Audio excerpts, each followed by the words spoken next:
अस्सलाम वालेकुम my dear students, उम्मीद है कि आप सब ठीक होंगे। आज बच्चों हमारा लेक्चर नंबर 2 है, चैप्टर नंबर 3 का। तो बच्चों लास्ट लेक्चर के अंदर हमने ट्रेडिंग अकाउंट का फॉर्मेट जो है वो देखा था, तो वो आपने याद कर लिया होगा। तो बच्चों अगर आपने वो याद किया हुआ है तो फिर ही आपको इस लेक्चर की समझ आएगी। अगर अभी तक आपने वो फॉर्मेट याद नहीं किया तो पहले बच्चों उस फॉर्मेट को याद कीजिएगा और उसके बाद आपने ये लेक्चर लेना। क्लियर बच्चों? तो इसमें हम देखते हैं, आज हमने इसमें ट्रेडिंग अकाउंट बनाना लिखा हुआ है।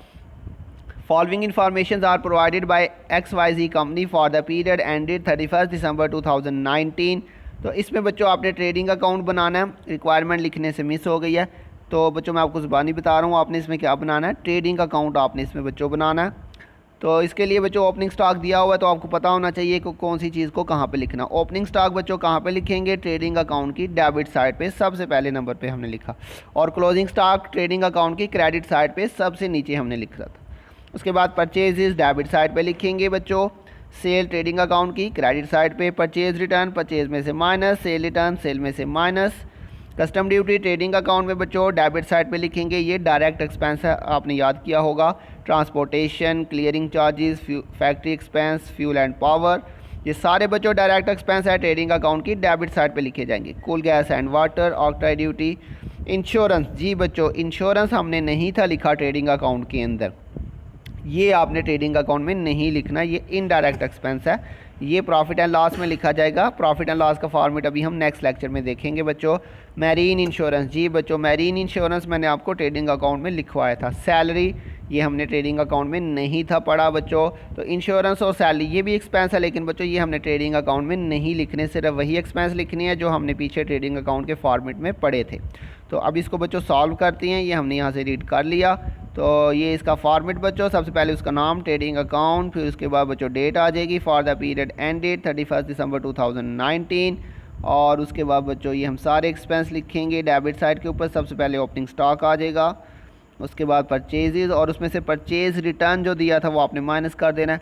जी बच्चों यहाँ पे साथ में परचेज रिटर्न लिख लें या खाली रिटर्न भी लिख लें तो कोई मसला नहीं है, लेकिन ये आपने याद रखना है परचेज में से परचेज रिटर्न माइनस करेंगे। उसके बाद बच्चों डायरेक्ट एक्सपेंसेस आ जाएंगे, उसमें आपके पास कस्टम ड्यूटी था, transportation, clearing charges, factory expenses, fuel and power, cool gas and power, octroi duty, marine insurance. दूसरी साइड पे बच्चों आपके पास सेल आ जाएगा, सेल में से आपने सेल रिटर्न को माइनस कर देना है, ये माइनस करके 2,90,000 आ जाएगा, और क्लोजिंग स्टॉक बच्चों आपका यहाँ पे आ जाएगा क्रेडिट साइड के ऊपर। तो बच्चों ये सिंपल सा फॉर्मेट, इसमें आपने देखा हमने इंश्योरेंस और सैलरीज़ को रिकॉर्ड नहीं किया। तो ये बच्चों अब हम इसका क्या करेंगे, आपने बच्चों दोनों साइड का टोटल करना है, ये चीज़ अब ज़रा ध्यान से आपने याद रखनी है। जी बच्चों आपको याद होगा अभी हमने लास्ट लेक्चर के अंदर जो है वो पढ़ा था कि ट्रेडिंग अकाउंट हम बनाते क्यों हैं बच्चों। ट्रेडिंग अकाउंट हम बनाते हैं ग्रॉस प्रॉफिट कैलकुलेट करने के लिए। क्यों बनाते हैं बच्चों ट्रेडिंग अकाउंट, ग्रॉस प्रॉफिट को कैलकुलेट करने के लिए। तो बच्चों ग्रॉस प्रॉफिट कैसे कैलकुलेट करेंगे, ये बच्चों आपने डेबिट साइड और क्रेडिट साइड पे सारी चीज़ें जो है वो रिकॉर्ड कर ली हैं। अब इसके बाद आपने क्या करना है, इस चीज़ को ज़रा आपने बहुत ध्यान से समझना है बच्चों। जब आप सारी चीज़ें डेबिट साइड पे और क्रेडिट साइड पे लिख चुके हैं तो बच्चों आपने क्या करना है, अपने डेबिट वाली अमाउंट्स का भी टोटल कर लेना है और क्रेडिट वाली अमाउंट्स का भी टोटल कर लेना है। तो बच्चों जो लेफ़्ट साइड पे जो वैल्यूज़ लिखी हुई हैं, जो opening stock, purchases, custom duty, transportation, ये हमारी लेफ़्ट साइड है, ये डेबिट साइड है। और जो राइट साइड है जहाँ पे sale, sale return, closing stock लिखा हुआ है बच्चों, ये हमारी क्रेडिट साइड। आपको पता है कि लेफ़्ट साइड डेबिट होती है और राइट साइड जो है वो क्रेडिट होती है। तो बच्चों जो आपकी डेबिट साइड है आपने उसका भी टोटल कर लेना है, और जो आपकी क्रेडिट साइड है उसका भी आपने टोटल कर लेना है। तो ये बच्चों चूँकि फ़र्स्ट एक्सरसाइज है इसलिए मैं इसको ज़रा ज़्यादा जो है वो एक्सप्लेन करने की कोशिश कर रहा हूँ, इसको आपने ज़रा ध्यान से अच्छी तरह से समझना है। तो आपने दोनों साइड का टोटल करना है। तो बच्चों क्रेडिट साइड का अगर हम टोटल देखें तो वो आपके पास 2,90,000 और 5,000 टोटल बन रहा है 2,95,000। और दूसरी साइड के ऊपर जो आपको वैल्यूज़ दी हुई हैं बच्चों, आपने उन तमाम वैल्यूज़ का भी टोटल कर लेना है। तो वो आप टोटल देख लीजिएगा जितना भी आपके पास आएगा। तो आपने देख लेना है कि दोनों में से कौन सी वैल्यू ज़्यादा आ रही है। 2,95,000 जो क्रेडिट साइड का टोटल है वो ज़्यादा आ रहा है, या फिर आपके पास जो डेबिट साइड है इसमें 10,000 है, 98,000 है, 5,000 है, 15,000, 3,000, 1,000, 2,000, 600, 500 और 5,000। इसका भी आपने टोटल करके देख लेना है। तो बच्चों जो दोनों में से बड़ी साइड होगी उसका आपने टोटल दोनों साइड पे लिख लेना है।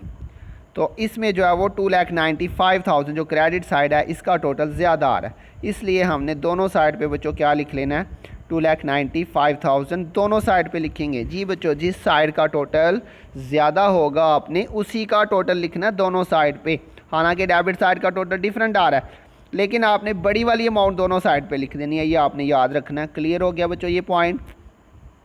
जब आप दोनों साइड का टोटल लिख चुके हैं, दोनों साइड पे आप बड़ी साइड का टोटल लिख चुके हैं, अब इसमें से आपने बच्चों जो छोटी साइड थी, इसमें डेबिट साइड जो छोटी साइड है उसका आपने टोटल करना है और उसको आपने 2,95,000 में से माइनस कर देना है। तो जो डिफरेंस आएगा उसको आपने लिख लेना है ग्रॉस प्रॉफिट। तो ये आपके पास 1,54,900। जी बच्चों ये 1,54,900 कैसे आया, ये हमने 2,95,000 में से ये ऊपर वाली सारी वैल्यूज़ का टोटल किया, 10,000, 98,000, 5,000, 15,000, इन सब का हमने जो टोटल किया था वो आप कैलकुलेटर से कर लीजिएगा। उस टोटल को हमने 2,95,000 में से माइनस किया, तो माइनस करके जो आपके पास डिफरेंस आ रहा है वो आ रहा है 1,54,900। तो बच्चों वो डिफरेंस हमने यहाँ पे लिखा, तो हमारे पास ये आ जाएगा ग्रॉस प्रॉफिट। और इसी तरह से बच्चों अगर आपके पास डेबिट साइड का टोटल ज़्यादा आ जाता तो फिर आपने बच्चों डेबिट साइड का टोटल दोनों साइड पे लिख लेना था और उस डेबिट साइड में से आपने क्रेडिट साइड को माइनस कर देना था, और जो डिफरेंस आएगा वो फिर आपका क्रेडिट साइड पे लिखा जाएगा और उसे हम लिखेंगे ग्रॉस लॉस। लेकिन चूंकि इस सवाल में क्रेडिट साइड का टोटल ज़्यादा आ रहा था तो इसलिए हमने दोनों साइड पे लिखा 2,95,000 और उसमें से डेबिट साइड का टोटल माइनस किया, तो वो 1,54,900 का डिफरेंस आ रहा था। तो बच्चों जो साइड छोटी होगी वहाँ पे डिफरेंस लिखा जाएगा, ये हमारे पास ग्रॉस प्रॉफिट आ जाएगा। तो ये बच्चों हमारा आज का क्वेश्चन था, मुझे उम्मीद आपको समझ आ गई होगी बच्चों।